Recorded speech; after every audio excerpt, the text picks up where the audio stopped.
Ayy, look, yeah, ayy.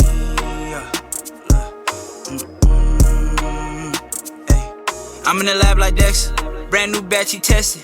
I'm with all the extras, don't try and bitch, I'm pressure. I'm the type to step on steppers, I'm the type to step on steppers. I'm the type to step on steppers, I'm the type to step on steppers. Let's go ahead and jump right into it. We'll go ahead and start off with the Eastern Conference. And the first thing that we'll talk about in this episode will be the standing predictions. As always, we'll go ahead and give our predictions 1 through 10. After we discuss and talk about everybody's rankings, we'll talk about the teams that are outside of the bubble from 11 through 15.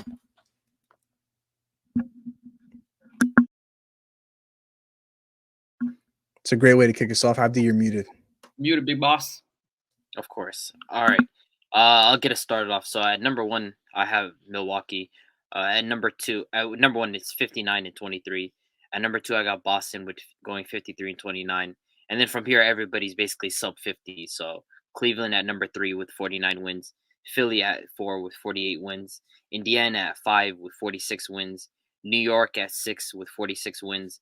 Miami at 7 with 45 wins. Atlanta at 8 with 44 wins. Brooklyn at 9 with 40 wins, and Toronto at 10 with 39 wins. Okay. I'm actually going to rock with, Boston number 1. I think they go 57 and 25. And then I got Milwaukee. I feel like, they always tend to, they're going to keep their stars out. They're going to rest Giannis. They know they got to, prepare for the bubble, not the bubble, but the playoffs. The last couple of years, they've been getting injured going into the playoffs, some players here and there. So I got them sitting at 55 and 29. And then third, go rest of these teams. I think Cavs, they top 50 wins here. And then Philly, I think Philly tops 50 wins. And then I had Indiana at 5. I think they go 47 wins. 6, I got Miami, I think 45. 7 and 8, it's going to be between Atlanta and New York. I think I got New York right there sitting at 40, 45, 44, and then Atlanta right there at subpar 40, 41, 42 wins. And then you guys hit to 10 or to 8? To 10. 10. To 10. And then 9 and 10 are going to probably round out with Brooklyn, and then probably sitting 39, 38 wins. And then the last 10 seed I probably got. Who is there? I said the Pacers, right? Yeah. I mean, you could go Chicago. I'm not saying Chicago. I don't think that's one of the teams I got tanking. I think I'm gonna go Toronto right here. I'm in Toronto. Yeah, I'm gonna go Toronto right here. I think they end up 36, 35 wins. I mean, the East is, it's coming pretty nasty towards the end of the last 8 to 9 teams. All right. So for me, I have at number 1, I got the Boston Celtics. Didn't necessarily put any records on it. We'll talk about the wins and losses when we do the over and unders. At number 2, I have the Milwaukee Bucks. At number 3, I have the 76ers. At number 4, I have the Knicks. At 5, I have the Cavs. At 6, I have the Pacers. At 7, I have the Brooklyn Nets. At 8, I have the Miami Heat. And at 9 and 10, rounding out my top 10, I have the Atlanta Hawks sitting at 9 and the Washington Wizards sitting at number 10. And so it looks like we all relatively have the same 10 teams, but for the most part, just kind of all out of different order. Let's go. Let's see. Sixers. I have him at 3. Big H, you have him where? 4. 4. And Abdi, you had him at 5, I think. I have him at 4. 4? Okay. Yeah, I have him at 4. I mean, I can't lie. You including Washington is kind of funny. I'm not gonna lie. Yeah, Washington was another team that I had that had tanking as well. I don't know how you put them at 10. Yeah, I feel like there's a couple other teams that 10 is kind of crazy. I think they're not good enough they're not going to be that bad to tank. But there's also the teams that are outside of the bubble for me, which are the Raptors, the Hornets, the Magic, the Pistons, and the Bulls. Like, I think the Wizards are all better than those teams comfortably. I don't know about I wouldn't know about the Magic. I don't think they're better than. Oh my god, man! Now that you mentioned the Magic, they're 100% better than the Washington Wizards. 100%. The Magic over the Wizards, bro. 100%. 100%. To me, the only thing appealing on the Wizards squad is Jordan Poole, and somewhat obviously you're gonna get Kuzma getting his 19, 20 points, but other than that, there's nothing really that translates to winning basketball on that team. They have a bunch of young players. I mean, I don't know.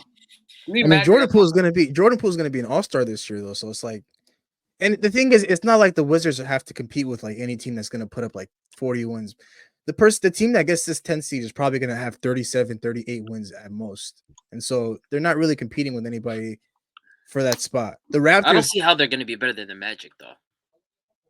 they can compete. I think the Magic can compete for the spot. I think the Hornets are a team that can compete for the spot too if they're able to stay healthy. that's another team for me that I think I have them tanking. Not going to lie to you, bro. Mess with the Hornets this year.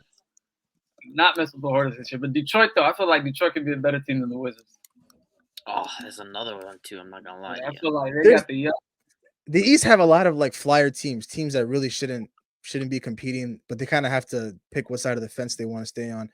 The one team that I believe is probably won't finish like at the bottom of the Eastern Conference, but will probably finish somewhere between 11 through 15 is definitely the Toronto Raptors. I hope none of you guys have them in your guys' top 10. I have them. I think on the brink of my top 10. Like I have them right next to Brooklyn. I had them down there with Brooklyn and Atlanta and fucking. Yeah, I have them near Atlanta and Brooklyn. These guys are bound to blow it up at the trade deadline. I can't see these guys continuing. I feel like they already had their chance to do that and they haven't. So at this point, they're just gonna. I feel like if we get to that trade deadline and you can tell like this team is not gonna make the playoffs or anything like that, or they're not even like close, I think Siakam's gonna be gone. I really believe they're gonna try to get whatever they can for both of their players. The price just won't be four first round picks anymore. Yeah, but still though, you can still rebuild a lot of picks with those two players. You'll get a lot. But yeah, Toronto's on the brink right there but at the same time, they low key. They had their chance to move Siakam this offseason. This entire rumor about him going to Atlanta, and things kind of just died down after that. We might see after the trade deadline because this is his final year, but even then, I don't know. Masai hasn't really proven otherwise that he's just willing to give up Siakam. I more than likely see Siakam end up signing an extension in the summer. Like that's just or signing a new contract in the summer. That's what I end up seeing happening. Do you think OG Anunoby gets moved? He might be the guy that ends up getting moved, but I like with the Messiah. I just can't take. I just don't know. Like he's had multiple opportunities to move these guys. He's had multiple opportunities to blow up this team. So it seems like he's insistent. Like his mentality has been, and he's just laid straight from him that he wants to be similar to like the Miami Heat. He wants to emulate what the Heat do. And I guess his plan is just keep his guys. Fred was really the only guy I don't think he was extremely fond of. So that's why he had no problem with Fred being gone. Fair enough. Two teams that I do feel like we have to talk about in the Eastern Conference. One being the Indiana Pacers, a team that was on the brink of, being a good team last year up until Halliburton got injured. I got him at 6. It sounds like you guys had him somewhere in the top 5. If I'm not mistaken. 5. I had him at 5. I think they could be 4. I'm not gonna lie, if they can stay healthy. They're going to be a very fun team to watch. But is fun going to translate to wins though? For sure. I mean, last year they were I think on pace at the 6th seed when Halliburton was healthy. Obviously, the Eastern Conference has improved a bit towards the top side, but even then, there's just a bunch of middling teams. Like there's a Miami Heat who haven't improved much. The Knicks have stayed relatively the same. They're just going to be in that same area with the Knicks. Brooklyn Nets. I mean, I don't think anybody's going to have high hopes for a team with Mikal Bridges as their number 1 player. And then, of course, the rest of the East, you have Toronto. Like, I feel like where it stands for the Indiana Pacers, they can take this leap. Tyrese Halliburton, he's an all-star. He's an all-NBA level player as a point guard. And then, of course, you have Ben Mathurin. You have Buddy Hield. You have a bunch of pieces that they traded for. They have Obi Toppin. They got a lot of. They picked up a lot of pieces. They picked up a lot of pieces. So the team looks like it's gonna mesh. They have a lot of areas that they've improved on. So I think they can definitely make a leap. I think they're a very well-rounded team, especially the starting 5 and then the bench pieces. Getting Brown, getting Obi Toppin to come off the bench, and then having Buddy Hield coming off the bench or Ben Mathurin, one of the two coming off the bench. They have a solid bench unit. You have a solid starting unit. So I feel like if they're healthy and no injuries, they're gonna mesh very well. I feel like they can make a run. I feel like they can get that 4 seed in the East too. Push that 50-game win. So you guys think they're a better team than the Knicks? I think they're relatively around the same for me. I think the Knicks are going to be a very solid regular season team. Like, say what anybody can say. I kind of put the Knicks at 8. I forgot about them. They got to go higher. I feel like the Knicks this year, Another one of those teams that can Like be a everybody sneaky. can say what they want about Julius Randle in the playoffs, that's fine. But in the regular season, the guy performs. He's Yeah. constantly playing. And the thing about Julius Randle is he has crazy durability when it comes to regular season. This guy's a regular 67 plus games per 72 season plus. type of He guy. plays 73, 70 74 plus. games each Yeah, season. the guy plays a lot. And then of course you have Jalen Brunson there. They have a bunch of young pieces with Quentin Grimes, and you have Emmanuel Quickly. You have a bunch of guys in that team that are good regular season performers. So I think the Knicks are going to relatively be a fifth seed, sixth seed around that area. So they're Solid right next to each other. offseason. Solid offseason additions too. They picked up what's his name, Dante DiVincenzo. Who else? Yeah, They're able to retain Josh Hart. they So Yeah. they got kept Josh Josh Hart Hart. back. They got a solid roster. They did lose Obi Toppin. They traded him away, but to me, Knicks got a nicer team. So I feel like they're gonna push that top 5 as well. You guys don't have any faith in the Brooklyn Nets repeating what they did last year, Hell or no. do you think their record was just carried by what Kevin Durant and Kyrie did before they requested Literally trades? Definitely. first- I think first- they put them in a good enough position where even after they kind of like went to a medium, they kind of fell off, or they regressed. They were still in a good enough position where they were ended up like being able to fall into the playoffs. So The teams like underneath them were like far behind them when KD and Kyrie were there playing, and then once they left, they lost. If you look at it, they did lose a lot of games, but they stayed the same, like in the same spot necessarily. They stayed at that 6th spot. Nobody else moved up. So for me, I think it's gonna be a bad year for them. like they're a unit where like I feel like ironically they're just a star away. That's Yeah, the funny if thing you when you throw, look at their roster. I mean, they have Cam Johnson, they have Michael Bridges, they have Nick Claxton. They have a bunch of just pieces that are just waiting for a superstar to land there. After going through a bunch of stuff with having 3 superstars there at one point. So I mean, the roster. I don't have faith in Michael Bridges as a number one option. I think he's a good player, but definitely I don't believe in him being able to uplift this team to heights with him being a number one option. I just can't see it. Okay, that's fair to say. Aside from all that, let's go ahead and move on to tank or no tank. Should these teams tank or should they not? I got a list of 6 teams. I'll go ahead and list them out, and you guys just let me know if these guys should tank or if they shouldn't tank. You guys let me know why. And at number 1, we'll go ahead and talk about the Atlanta Hawks. No, I don't think they should tank. I think because you have Trae Young there, who Trae Young, I have my criticisms about him, but the guy in the regular season, he's a 27 and 10 type of player. He's the guy who, when you're going to have a solid enough offense to build around him, you're going to have the pieces around him. And it doesn't make sense to tank when you have that, especially when you invested in a lot of guys around him. You have DeJounte Murray that they re-signed. They basically robbed Onyeka Okongwu today. I mean, giving him $15.5 million a year. They have a bunch of young pieces that they drafted. AJ Griffin, they have Kobe Buffkin. They've invested too much capital in Trae Young to really. I don't think that they're bad enough to say, oh, let's tank. I think that they're a team that can continue to improve. But tanking is a bit harsh for me. It doesn't make much sense. yeah, a team that can make the playoffs, I don't see that team like that that's gonna possibly just say, hey, we're gonna go in tank mode. They did give an extension to Murray. You have Trae Young, an elite superstar on your roster. The other pieces, a bunch of young pieces. Necessarily, you really don't have to tank. You just got to build on it. They right now for them, the only way up is to go up. You don't have to take a step back. Just the key pieces, stuff that they got to work on, key mistakes that they have to fix up on in the playoffs. I mean, they went toe to toe with Boston. It was a fun series to watch last year. So for me to say the Hawks, after what they did last year and after what they're building on to tank, I don't see that happening. For me, it's not. They can't tank. So yeah, I don't agree with that. I wouldn't say tank. The word I would use is retool. I think the Atlanta Hawks, ever since they made the Eastern Conference Finals a couple of years ago, they really haven't been able to, build off that momentum and build a roster to surround a guy like Trae Young with the pieces that he needs. Still a very questionable move, acquiring a point guard like DeJounte Murray. I still have my question marks about that fit in that backcourt. But at the end of the day, they do have some solid pieces that they can work around. But I feel like once you have a guy like Trae Young, I think tanking is out of the window. It's out of the picture. I think as of right now, these just kind of have to retool this roster as best as they can. Maybe try to acquire another star to pair him up with a guy like Trae Young, potentially Pascal Siakam from Toronto. But I guess we're just gonna have to wait and see. But I don't think these guys should tank. I should definitely think these guys should just retool their roster. But let's go ahead and move on to the next team. At number 2, we have the Chicago Bulls.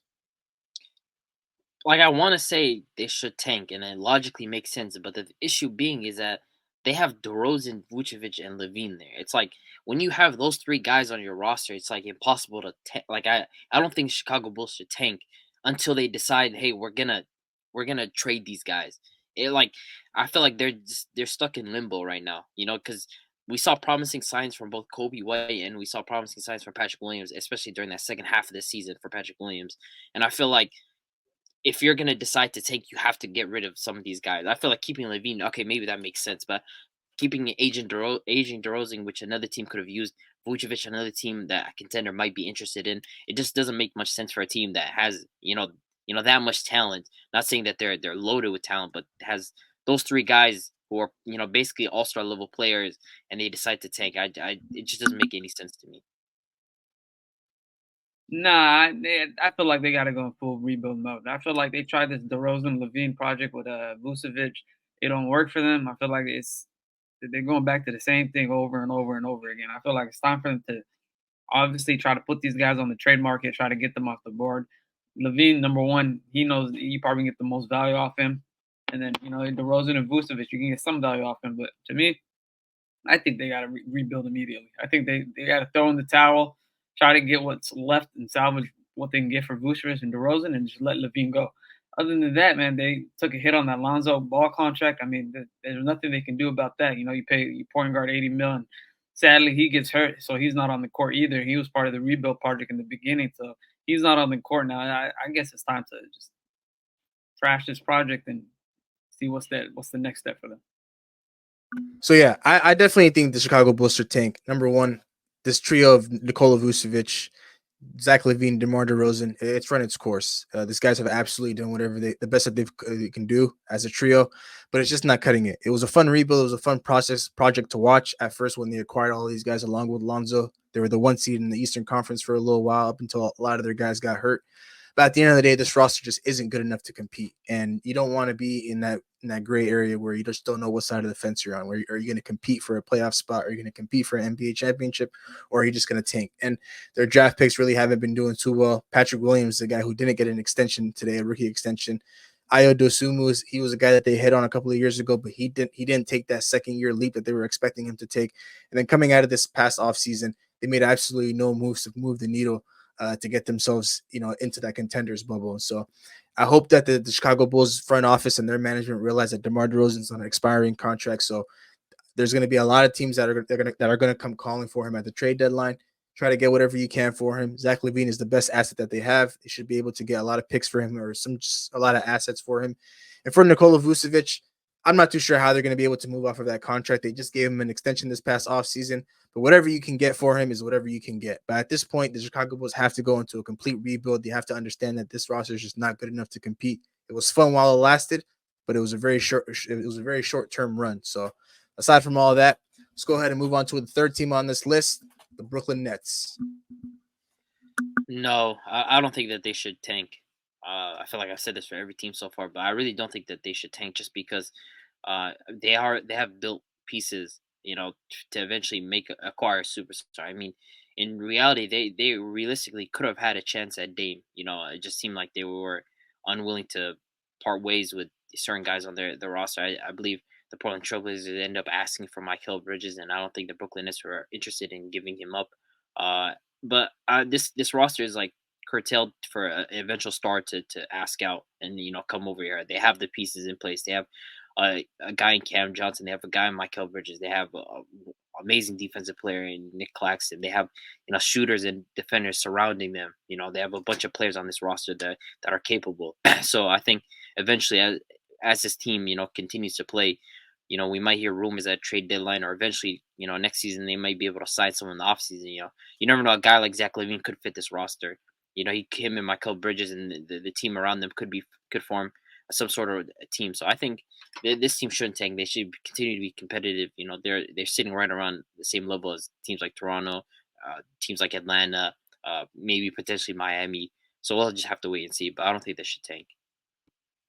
Yeah, I don't think Brooklyn should tank. I feel like, they're at that pack where they, like Abby said, just one star away from competing, one star that can take them to the top 5 team. They have the pieces. They have a bunch of great role pieces. You got Claxton, you got, Cameron Johnson, you have, what's his face, Mikal Bridges, Spencer Dinwiddie. I mean, if you count him, I don't think he's good, but people think he's good. But other than that, man, I mean, they got some solid pieces. I don't think they should be like throwing the towel and be like, hey, this is what we got to do. We're gonna trade these players. We're gonna just rebuild in the draft. I don't think so. They have a bunch of young players on their team in it, and I feel like like I said, I'd be saying you get Levine or you get another okay star, or put like Karl Anthony Towns on the team. They can do something different. So I don't think they should rebuild. I feel like they just got to build on what they got going on, and hopefully they find that next star player. I'm gonna have a similar answer to the Atlanta Hawks. I think the Brooklyn Nets should retool this roster. I think they have some good cornerstone pieces with Mikal Bridges and the other guy Johnson. But at the end of the day, they really need a superstar. This team's gonna be a good defensive team. I think with Spencer Dinwiddie, I'm not on the boat with Big H. I think he's a quality point guard, not the best, not the worst, but kind of just a guy who can kind of just come in there and do the job that's asked of him. But at the end of the day, this team does need a superstar, so they can definitely retool this roster. This roster just won't be bad enough to tank, and I just feel like this team is still good enough to churn out wins as they can, but they just don't have a roster that's going to be bad enough to tank. So I think that they should definitely retool this roster. Aside from all that, let's go ahead and move on to number 4, the Washington Wizards. They should 100% tank. I think for this team, they did an excellent job of moving on from guys that were already there. They were able to finally move off from that. This is new management. They moved off from the Bradley Beal contract. They got rid of Porzingis. Now they're entering a new era where they drafted a guy like Bilal Coulibaly. They view Jordan Poole as their franchise cornerstone, as their star. They have Kuzma there to be a veteran and help aid in the development of these guys and contribute to wins where he can. And they have some young pieces. So I think this team continues as it's rebuilding, that it needs that next star, whether that be in the draft. So I think when I look at this team being so young and being inexperienced, I think it makes sense for them to go into the draft and find that next prospect, to fit this roster. They already drafted Bilal Coulibaly. They have Jordan Poole. It's on to the next star so they can continue to build this roster. This is the team that I already thought, they already started the rebuilding this offseason. Like, this is one of the teams that already started the tanking method. They already started the rebuild. They put all their chips away. They said, you know what, we're going to cash in on some picks. We got Jordan Poole. We got some young players. We picked up a young player in the draft. They already started the rebuild. So for me, they're not. I don't think they're going to be a great team this year. I don't think they're going to be a good team this year. I feel like they're going to be one of the worst Eastern Conference teams. But they're going to build up on all those picks that they have. They're going to, come into the next draft with multiple picks. They're going to have their first round pick. They're going to be high in the draft, and that's how you rebuild. And that's how you start building your team up. It's going to be exciting for them, to build off of Jordan Poole, Bilal Coulibaly, and Denny Avita and Kuzma. Those type of players are young players and everything, and just to add more young stars and everything. Hopefully, come up next draft, they find that one young star that can fit into the system and explode into becoming an NBA superstar. But for me, this team, they started their rebuild in the offseason, and this is the team that, they're going to be tanking throughout the year, and they're going to be one of the worst teams. But it's not bad. It's not like they're forcefully tanking. This is a team that just don't have any great players to carry them to a playoff spot. I definitely think this team should tank. My only question mark about this team is just the fact that even last year, without Bradley Beal playing for majority of the season, these guys were still good enough to at least be competing for that 10th seed, that last play-in spot. So what I'm thinking is they traded Bradley Beal to the Phoenix Suns. They were able to acquire Jordan Poole, a guy who's going to play all 82 games. Kyle Kuzma got paid, so he's sticking around for a little while. I just feel like this team is going to be able to go out there and compete every night. It's a team that you're probably not going to want to play. And, even though they should be tanking, I feel like they're still good enough to compete for that playing spot, which kind of puts them in a very bad predicament. You don't want to be that team that's very confused on where they lie. But at the end of the day, I definitely think this team should tank. But, when you have Jordan Poole and Kyle Kuzma, I just feel like they're not going to be bad enough to get like a very high pick, but they should be at least, good enough to make that 10th seed or at least compete for the last playing spot. But aside from all that, one more team on the list, the last team on the list at number 5, we have the Charlotte Hornets. The only thing that I'm thinking about is if these guys tank, right? What does that mean for LaMelo Ball? Because he's been in a losing situation for a while now. They've been to the play-ins. They got bounced out, and I feel like for a player of his kind, eventually like he gets fed up of something like that. But ideally, I think these guys like when I look at their roster, I'm kind of a fan of the young players that they have. I'm not the highest on Brandon Miller, but he's a good player that's going to contribute to this team. They have Lamelo Ball, of course. They have Mark Williams. They have Miles Bridges. They have guys. They have Gordon Hayward, who a couple of these guys I do eventually see, especially the veterans. I do see them getting moved at some point. But I think that this team, when I look at it, part of me says I don't think that they should tank, but ideally, I don't see them being competitive enough to keep up with some of these teams. I just don't think that they have enough talent on their roster to be able to, fight for that play-in spot. And it makes sense for them to tank.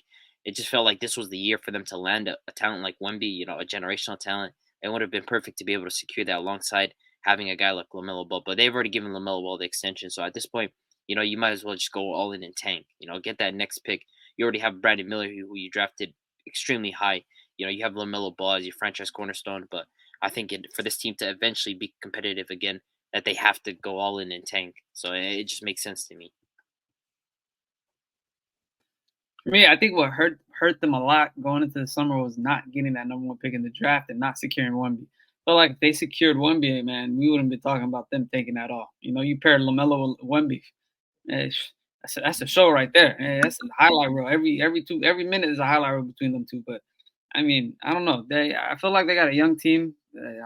2 years ago they made the play-ins. I mean, they were there. They wasn't far out the playoffs. They were right in the play-ins. And last year I feel like due to injuries and a couple players missing out here and there, and Lamelo not being there most of the season, they kind of dwindled. But I feel like this year I don't see them tanking, but I see them as I see them just not competing against a lot of these top teams. I feel like they're gonna show some glimpse of them being a good team, and then there's gonna be a lot of glimpse of them being an inexperienced team and a young team that's gonna be having a lot of mistakes and stuff like that. But to me, it's not in tank mode. It's similar to what the Wizards are doing.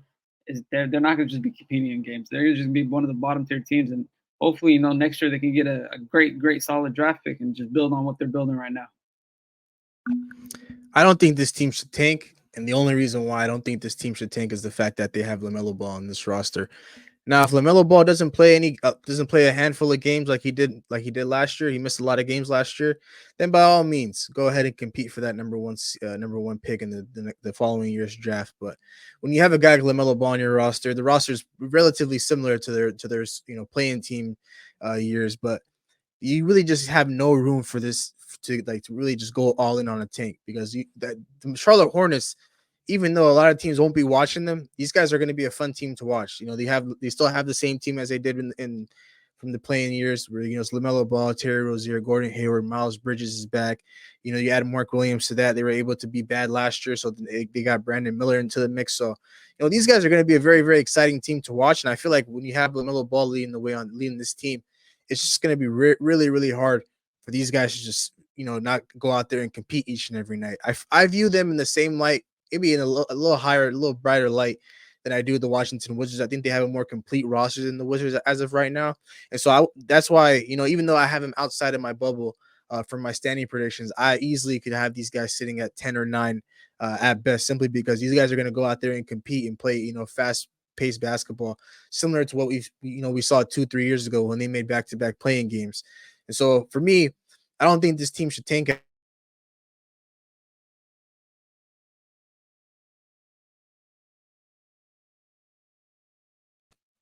We just potentially need a superstar. So at the end of the day, for me, I'm going no tank. I think the Charlotte Hornets should just continue to do what they've been doing with all their guys back this year. They should be competing for a playing spot. But aside from all that, no more teams from tank or no tank. Let's go ahead and talk about some Eastern Conference breakout players that we have for the upcoming season. So this is a guy that's been plagued by injuries so far, especially last season. But I got my breakout player for the Eastern Conference is Cade Cunningham. I think for this guy, he's gone under a lot of people's radars. Despite the fact that he was drafted number 1, he was considered the best player in his class. Injuries have kind of taken his toll on him, and a lot of people had question marks about his overall shooting ability and the pace that he plays at. But when I was looking at the scrimmages this past summer, especially against Team USA, he was the most standout player against them. It just was moving like a veteran. Similarly plays kind of like a Chris Middleton in how he operates and how he scores, with the added ability to play make for other guys. And when I look at this team, this Pistons team, they're going to be a fun team to watch. You have a Sar Thompson, who they drafted. He's a high flyer. You have Jaden Ivey. You have Jalen Duren. You have a bunch of these pieces that they have. They're not going to win a ton of games, but I do think that they're going to be a pretty fun team to watch, and I expect Cade Cunningham to be at the head of that, and especially with how he plays, and he's a very methodical player. So he's someone who I expect who will have a shooting leap and just an overall leap in terms of his ability and just him being healthy. I think that's going to be the key factor for him. He's definitely my breakout player. And if I had an honorable mention, I mean, he kind of did break out, but I think this is going to be more of like an most improved player kind of push. But I got Mikal Bridges. I do have question marks about when I look at the last season. I felt like his shooting kind of fell off towards the end of that stretch. Can he sustain it? But he's going to be the number one option on this team. He's going to get as many shots as he wants. He's going to be the de facto number one guy. So I think he's another guy that potentially is going to break out on this roster.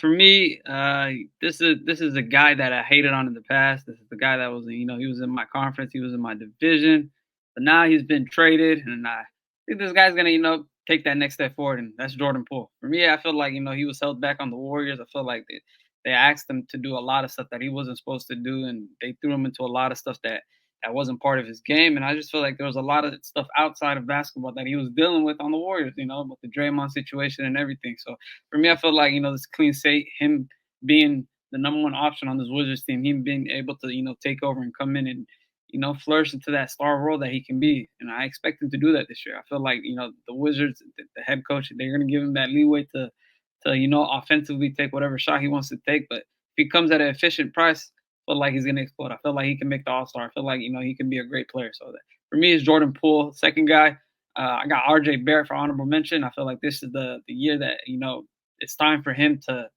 step up and be one of the best players on the Knicks. I feel like, talent-wise, he can be better than Julius Randle and Brunson, but he hasn't really we've seen flourishes of it. We've seen glimpses of it, but he hasn't really been consistent. So I expect him, to come into this year. I like what I saw this year during, his playing time with Canada. He was every game he was cooking. Him and Shea in that backcourt, they was cooking some stuff. So expect him to be more confident. Expect him to be more efficient. I expect him to take that next step that he needs to take. My Eastern Conference breakout player this upcoming season is Benedict Mathurin. I feel like last year we kind of saw little glimpses here and there with the more minutes that he got. To begin the year, he was coming off the bench, and then he continued to, play some starter minutes. Finished the year averaging 16 points per game, shooting 43% from the field and 32% from three. I believe if this guy cracks a starting lineup with a guy like Tyrese Halliburton, this guy could potentially average about 20, 22 points per game. This guy is a crazy scorer. And Tyrese Halliburton is going to put him in scoring position. So I feel like with this Indiana Pacers team right now, with the roster that they have constructed right now, Buddy Hield is probably going to be out of the window real soon. He's probably going to be off this team, traded at the trade deadline. It's going to give a big opportunity and a bigger role for a guy like Benedict Mathurin to step up. When I view Benedict Mathurin, I kind of see glimpses and flashes of Anthony Edwards, but I think he has a scoring potential, to reach Anthony Edwards' level. So right as of right now, number one for me would be Benedict Mathurin, and my honorable mention would be Franz Wagner. I really had a coin toss between these two players. I think from last year, what I saw, averaging 18 points, shooting 48% from the field, 36% from the 3-point line. I think he's going to be the engine for this Orlando Magic team. I think this team, if these guys can put it all together for this upcoming season, he can average somewhere around 20 points per game, shooting probably relatively similar to what he's shooting right now. And he can help this team get a little bit more wins, because these guys are one of the best teams from like January onwards. But unfortunately, they just weren't able to make that last playing spot.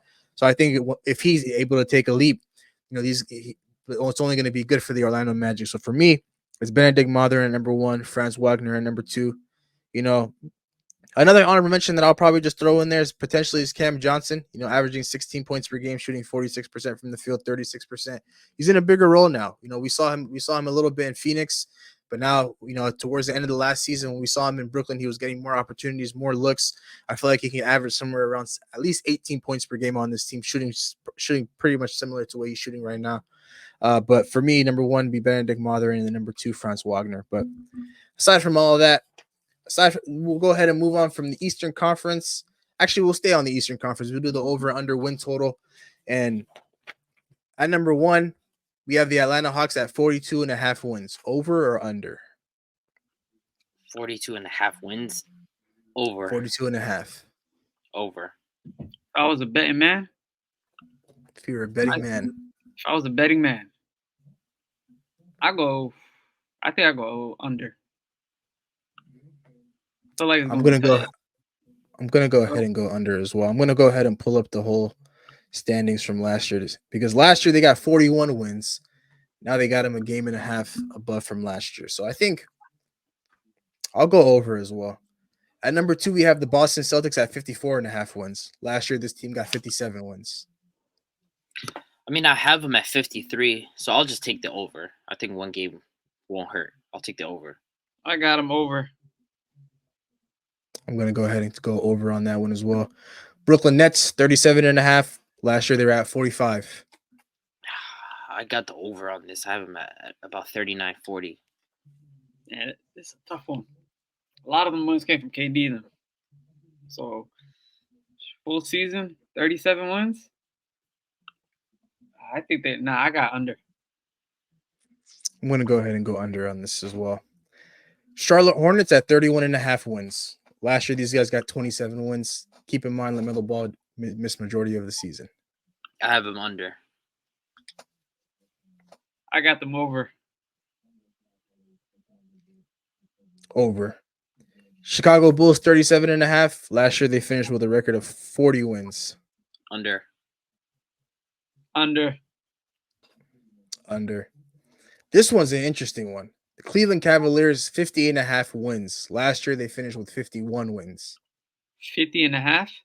50 I and a have half. them. And I last year have they them had at 51. 49, but I was debating whether they would be the third 50-win team in the East, and I have them at number 3 in the conference. So I'll take the over on this.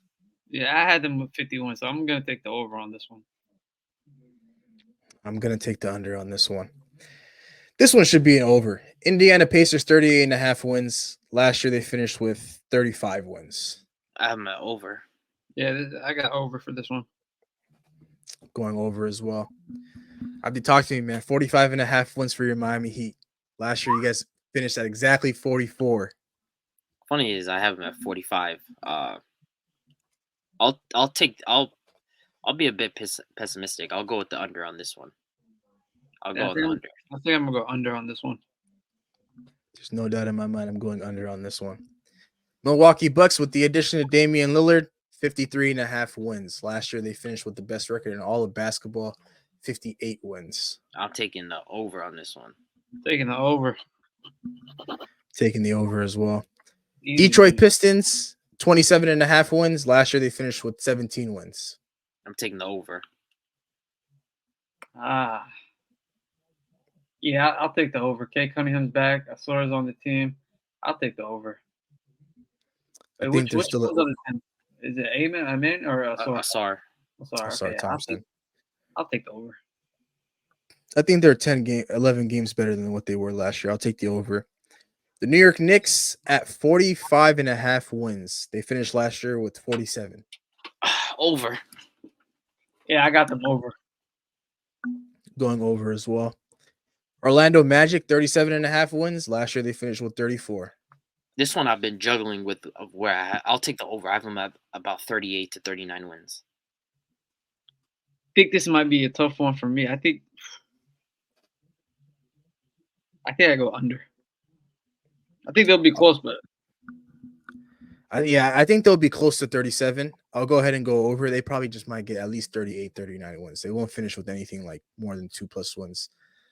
Philadelphia 76ers, 47 and a half wins. Last year, this team finished with 54 wins. Keep in mind, James Harden, this status is still up in the air with this team. I'm gonna take the over on this. They still have Embiid and Maxey. I think they're still good enough to get about 47 plus at least. I can't wait to see Maxey play without Harden. I have them 47 wins. Yeah, I got them over. I think they maintain it.